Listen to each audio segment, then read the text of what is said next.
rien ne montre que APR fas yéene naa dem ci dialogue bi donte seen décision xamaguñu ko mais dialogue bi lan lay nekk sans APR. Balaa boobu c'est vrai que li ma doon wax c'est tellement important parce que dama lire benn commentaire Nourou Tall nee na. Korité bi fanaanewul ñun tailleur yi fanaanuñu le plus important mooy nguur gi naka lay def ba ñun naka la ñuy mën a fanaanoo ci tabaski bi nañuy fanaanoo di ñaw. ci tabaski bi nguur gi noonu la war a donc tu vois que mooy seen préoccupation. c'est-à-dire sénégalais bu ne ak préoccupation voilà c'est c'est-à-dire kii li ko intéressé pas diw sàcc na suñu xaalis mooy naka lay def booy ba ñaw ay ñaw ba mun a am lu mu jëndee xar yóbbu biir këram donc voici les problèmes ki nga xam ni moo tax askanu Sénégal di taxaw ci loolu la ñuy jouer. non c'est-à-dire gis nga suñ joué feneen ils disparaissent moo tax j'ai bien salué maintenant moi je commence parce que j'avais une autre posture sur le dialogue mais je commence à avoir des doutes d'abord sur le choix de la personne bi nga xam ni mooy le médiateur, le facilitateur. Docteur Cheikh. Je commence à avoir des doutes sur sa personne, sur sa neutralité. Ah ouais. Waaw, on m'a partagé un de ses posts sur Twitter qui était trop tendancieux vers le Pastef. Boobu moment boobu ñoom ñu ngi nekkoon à l'opposition. Et moo tax ma commencé di douter par rapport ak la neutralité de cette personnalité là maintenant bref. Bon, statut facilitateur bi c'est plus ci ay rapports am. C'est-à-dire pour pouvoir parler avec tout le monde. Politique, voilà. Pour pouvoir parler avec tout le monde. Mais est-ce que quand tu avais une position tendancieuse vers le passif, tu peux parler avec tout le monde? Parce que comme la position de neutralité c'est important dans ces situations-là. C'est très important dans la société pour pouvoir discuter avec waa APR. te seen xel du ñaaw. seen xel du ñaaw. Maintenant les questions qui méritent d'être qui seront débattues le 28 questions yooyu ministère de l'intérieur moo ko waroon porter suñuy xool parce que c'est politique c'est des débats politiques ministère de l'intérieur foofu la ñuy débattre les questions politiques sur le fichier sur les partis politiques et ces questions-là intéressent tous les partis politiques mais APR avec à sa tête le leader c'est un homme de dialogue mais dialoguer avec qui et comment dialoguer qu'est-ce qu'il y a lieu de faire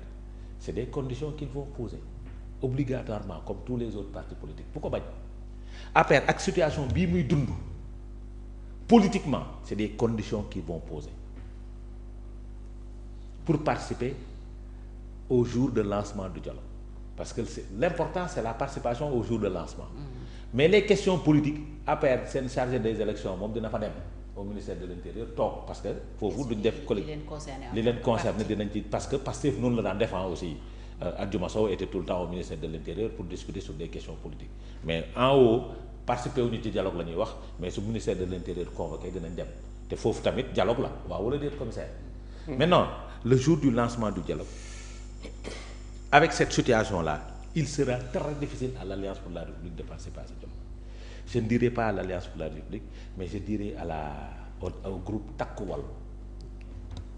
damay élargir un peu le champ pourquoi parce que cette persécution-là qu'ils sont en train de vivre en tant que parti politique par rapport à leurs responsables qui sont traqués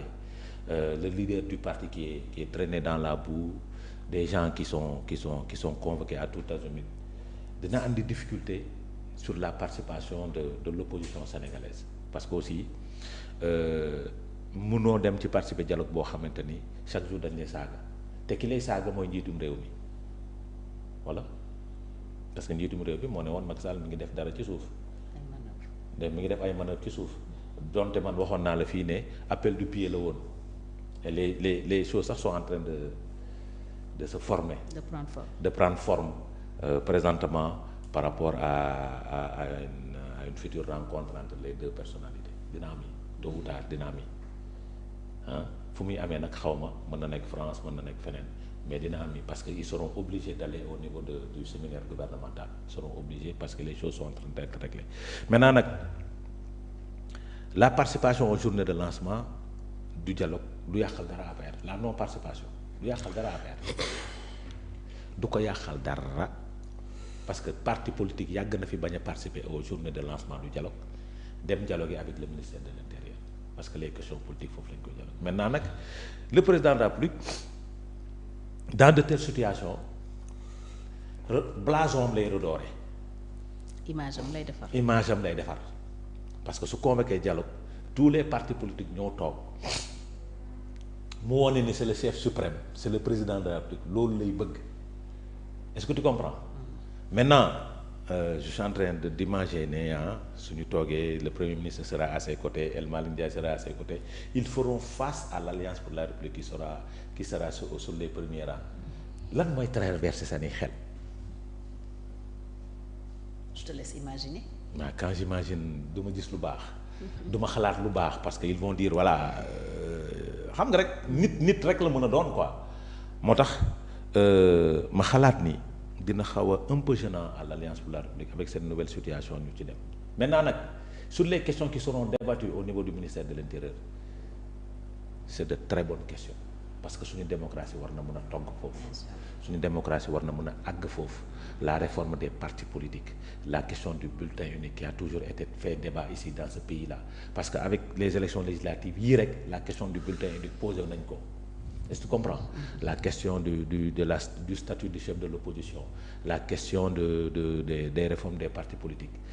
n'est-ce pas c'est des questions importantes la réforme du fichier électoral c'est des questions importantes qui méritent d'être débattues et maintenant nag puisque c'est des questions politiques qui intéressent le ministère de l'Intérieur qui est en charge des questions politiques ñooñu xam naa ne APR dina fa dem ak tous les partis de l'opposition mais na nekk une démarche un dialogue inclusif et participatif pour permettre démocratie bi mën a avancer maintenant nag jour lancement bi ñoom ñooy décider te xam naa ni man li ma gis nii muy dem jàpp ma ni APR dina ca dem. comme ça di ngeen wuy ji dialogue le 28 mai. mais on a réagi vous l'a bien dit wax na li nekk et j'ai bien apprécié son analyse de la situation ni mu dissocier le préalable. entretien autour du ministre de l'Intérieur nga xam ni c'est un moment d'échange c'est un moment privilégié bi nga xam ni da ngay def ay input ci panier wu réforme yi war a am ci Sénégal pas dialogue bi donc c'est une occasion que l'APR pourrait être